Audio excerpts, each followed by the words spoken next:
Улаанбаатар хотын утааны эсрэг нийслэлийн өмчөд 5-7 түвш компани хагас коксын түлшийг хэрэглээнд нэвтрүүлээд удаагүй. За гэвч түлш хангалттай бус зарим үед 3-7 шуудагаар нь худалдаа авалтын хязгаарлалт тогтоосон нь иргэдэд хүндрэлтэй байна.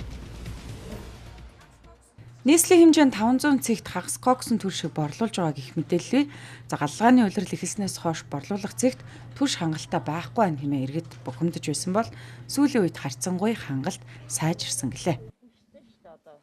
Удаан барьдаг л гэсэн. Би бол удаан барьдаг гэж хэлж чадахгүй байгаа. Тэгээ ойлтос бол ер нь таараг байна. Нүүрсний хувьд. Ер нь нодлон жилийнхаас бол энэ жил бол ойлтос бол айгүй ховор. Одоо нэг айлдхээ 3 шуудан муудах. Гэхдээ оочиргүй байна тий. Оочир бол гайгүй одоохондоо ямар байгааг өнөөдөр бол мэдэхгүй байна. Хамгийн сүүл хизээ түлшсэн юм. Би ч 3 хоногийн өмнө авсан. Тэгэхэд 3 шуудагаар өгчээсэн. 3 шуудаа түлшээ хэд хоног төлж байна? 3 шуудаа нүрсээ нэг 6 хоног л төлчихин да. Өмнөхөөс ялгаатай юу? Ялгаа нь гэвэл бол арай л жоохон дулаана жоохон барих юм. Урдныхаа нүрсийг боддог.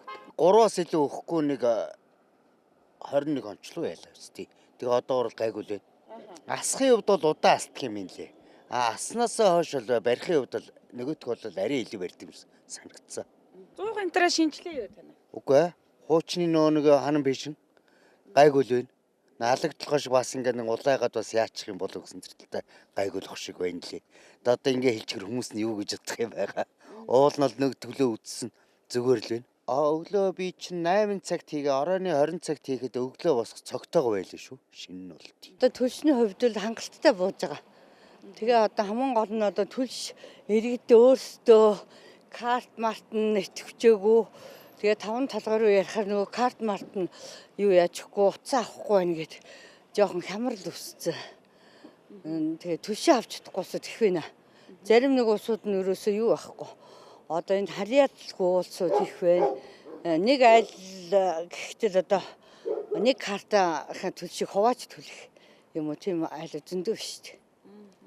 Заавал картаа хэрэглэж идэг үү? Тий, заавалгүй карттай тэгээд нөгөө QR өмшөд паспортны QR өмшиж гэн хотуула аппликейшн ашиглаж бас өмшиж өгч байгаа. Хуучин картаар нас өгч байгаа. За түлш худалдаа авахын тулд иргэд сайн хотуула гэх картыг ашиглах ёстой байдаг. За энэ жилээс шинээр нэвтэрсэн хотуула картны хувьд иргэд хараахан ашиглаж дадаагүй байгаа толботой хүндрэл гарч байгааг эс тооцвол өөр асуудал байхгүй байна хэмээн худалдаа эрхлэгч болон иргэд ярьж байсан юм а.